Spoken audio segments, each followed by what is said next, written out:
आखिरकार वो दिन आ ही गया जिसका सब लोगों को इंतज़ार था। हमारे भारत के हमारे माननीय गृह मंत्री अमित शाह जी ने ऑर्डर जारी कर दिए हैं। सारे प्रदेश के जो भी मंत्री थे सबको ऑर्डर जारी कर दिए हैं कि उस क्षेत्र के जितने भी घुसपैठी हैं और जो बिना वीज़ा बिना पासपोर्ट के आए हैं और या जो वीज़े पर आए हैं सभी को वापस भेज दिया जाए। उनकी जांच छानबीन करके उनको वापस उनके मुल्क पाकिस्तान भेज दिया जाए। अभी अभी एक खुशखबरी मेरे पास आई तो मैंने सोचा तुरंत आप लोगों तक शेयर की जाए। जो लोग कहते हैं कि सीमा नहीं जाएगी, हिंदू बन चुकी है, क्या वो भारत सरकार से लड़ सकते हैं? और जो अभी अभी ऑर्डर जारी हुआ है, बहुत अच्छा ऑर्डर जारी हुआ है। रात 8:58 यानी 9 बजने से 2 मिनट पहले कोई बहुत बड़ी खबर मिलने वाली है करके सूचना आई है। वो बड़ी खबर क्या होती है वो देखा जाएगा 8:58 पे कोई बड़े चैनल पे।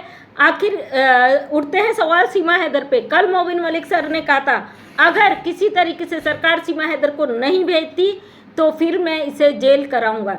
अगर हमारे गृह मंत्री अमित शाह जी ने पूरे राज्य के सीएम को अगर ऑर्डर जारी कर दिए कि सारे घुसपैठी को बाहर निकाला जाए तो उसमें सीमा हैदर भी आती है जो अवैध रूप से आई है और बेल पर छूटी हुई है। और रही बात इस पर कानूनी प्रक्रिया जारी होने की, जब सरकार ऑर्डर कर देती है तो फिर कानून कोर्ट सारे मसले ख़त्म हो जाते हैं। तो दोस्तों पहले ही आपको बताया था मैंने, जो लोग कह रहे थे कि इस पे कोर्ट केस लग चुके हैं, ये कभी भी पाकिस्तान नहीं जा पाएगी।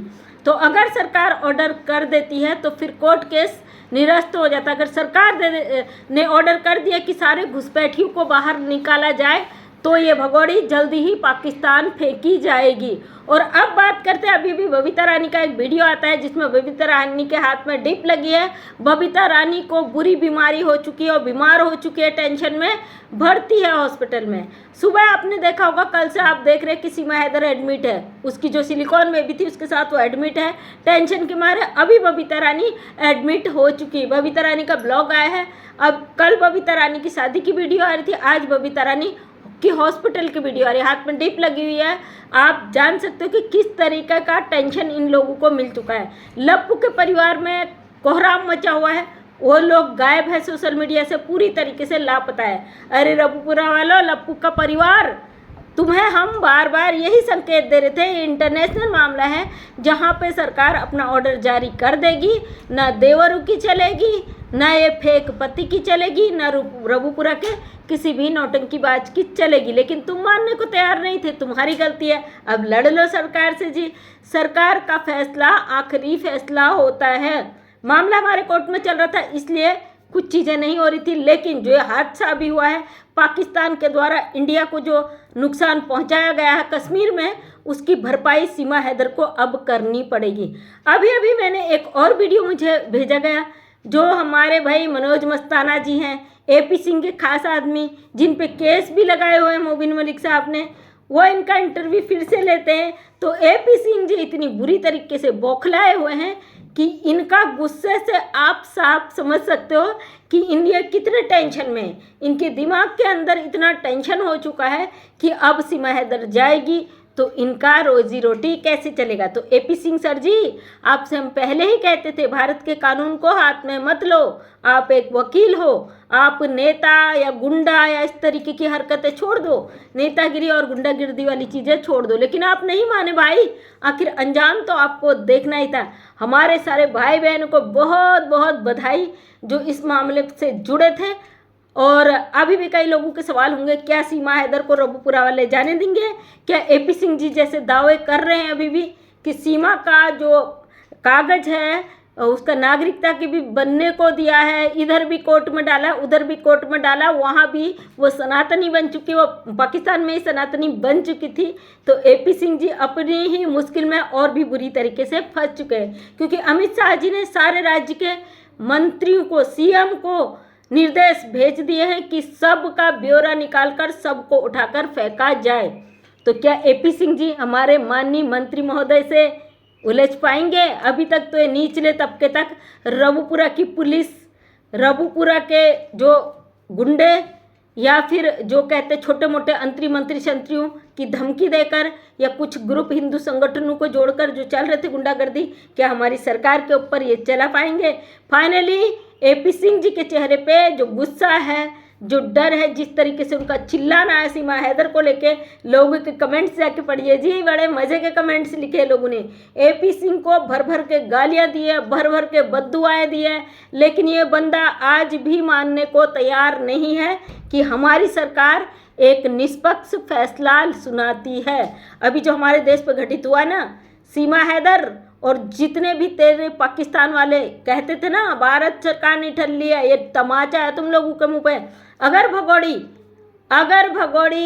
हमें पूरी तरीके से यकीन है, भगोड़ी एक साजिश के तहत भारत में आई है, इसका कुछ मकसद है। अगर फिर भी इसे फेंका जाता है तो हम थूकते हैं तुम्हें भगोड़ी वापस, इस भगोड़ी को वापस तुम्हारे मुंह पे थूकते हैं, क्योंकि ये गंदी औरत हमको नहीं चाहिए पाकिस्तान में। ये हमारी भारत की दरियादिली है। अगर कोई जासूस भी यहाँ आता है तो उसको भी उठा के फेंक देते हैं हम बिना जेल में डाले। ये हमारे भारत सरकार की दरियादिली समझो। तुम जैसे 2% के लोग हमारे देश पे एक नखून भी नहीं उखाड़ सकते हो। हाँ, पीठ पीछे वार करके जो तुम गद्दारी करते हो, तुम्हारी फितरत यही है। हम लोग सामने से करते जो करते हैं। 4 पाकिस्तानी बच्चे, एक औरत जिस मिशन को अंजाम देने आई थी ना, जिंदगी में कभी सोच भी नहीं पाएगी, और अगली बार तो सोचना भी बहुत दूर दूर तक नहीं हो पाएगा, क्योंकि भारत पाकिस्तान के बीच जो भी थोड़ा बहुत समझौता था, रिश्ते तो नहीं बोलूँगी, थोड़े बहुत जो भी दे देते थे भीख के तौर में, वो भी अब नहीं मिलेगी।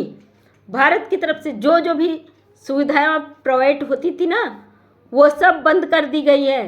पानी कहते हैं जल जीवन है, उसके बिना जीवन नहीं चलता है, बंद कर दिया। अगर पाकिस्तान से भारत के अंदर कुछ व्यापार चलते भी होंगे ना, हमारे भारत में अन्न जल सब कुछ होता है, और अन्न और जल बहुत ज़रूरी होता है जीवन जीने के लिए, और भारत सक्षम है। अगर भारत के वो VIP कुछ चीज़ें होती भी होंगी, आयात निर्यात, उसके ख़त्म होने से भारत को रत्ती भर भी फर्क नहीं पड़ता। हमारे देश के बहुत सारे देशों से अच्छे व्यापारिक संबंध हैं। हमारे मोदी जी के विदेश दौरे इसी चीज़ को लेके हमारी भारत सरकार सक्षम है हर चीज़ में। तो दोस्तों, शुरू से आपसे एक ही बात कहती थी, हमें गर्व है अपने भारत सरकार पे। उन लोगों से कहना चाहूँगी जो हमारी सरकार पर उंगली उठाता है ना, जिन्होंने दूसरे पाकिस्तान में जाकर भारत की बुराइयाँ करी, आपको अपनी असली जगह पता चल चुकी होगी, है ना। अपनी ही सरकार को टारगेट करना, अपनी ही सरकार पे कीचड़ उछालना, इस 2% की अवैध घुसपैठी के लिए कहाँ तक सही है, कहाँ तक गलत, मुझे कमेंट करके ज़रूर बताइएगा। तो दोस्तों, मैं तो बहुत खुश हूँ, आखिरकार इस भगोड़ी का पत्ता साफ हो जाएगा, तो हम लोग भी इसका नाम लेना बंद कर देंगे। थक चुका है इसका नाम लेके, और आप लोगों को भी गंगा नहा के आना। मैं तो गंगा नहा के आऊँगी भाई। इस औरत के जेल ये जाएगी या नहीं मुझे पता, पाकिस्तानी डिपोर्ट जरूर होगी। अगर पाकिस्तान किसी वजह से 1% नहीं होती, जेल जाना इसका तय है, क्योंकि कोई भी पाकिस्तानी भारत की धरती पर अब नहीं रहेगा। हमारी भारत सरकार जाग चुकी है, भारत सरकार ने तगड़ा एक्शन ले लिया। अमित शाह जी ने ऑर्डर कर दिए हैं सारे राज्यों के मंत्रियों को। अब देखिए आगे आगे होता है क्या। इस भगोड़ी ने जितने नाटक किए थे, इसके नाटक का अंत का समय आ चुका है। तो सभी लोग के लिए ढेर सारी शुभकामनाएं, बहुत सारी दुआओं के साथ सभी को बहुत बहुत बधाई हो। अभी कुछ घंटे बाकी हैं। रबुपुरा के लोगों से कहते हैं अभी भी जाग जाओ भाई, जाग जाओ, क्योंकि सरकार अब जब यहाँ तक आ गई तो शांत नहीं बैठेगी। किसका नंबर कहाँ पे आना है बहुत जल्द पता चल जाएगा, क्योंकि लप्पू का परिवार अब सदमे में, कोमा में जा चुका है, गायब हो चुका है, बिल्कुल पूरी तरीके से गायब हो चुका है। मान लीजिए अगर सीमा भगोड़ी बीमार भी थी, इसका कोई न कोई लपुआ चूहा तब भी वीडियो बनाता, लेकिन इन लोगों का सब कुछ पता चल चुका है। बेटा, अति का अंत बहुत जल्दी आता है ना। इस अति के अंत के लिए तुम्हें भी बहुत बहुत बधाई। तो धन्यवाद सभी को, दिल से शुक्रिया।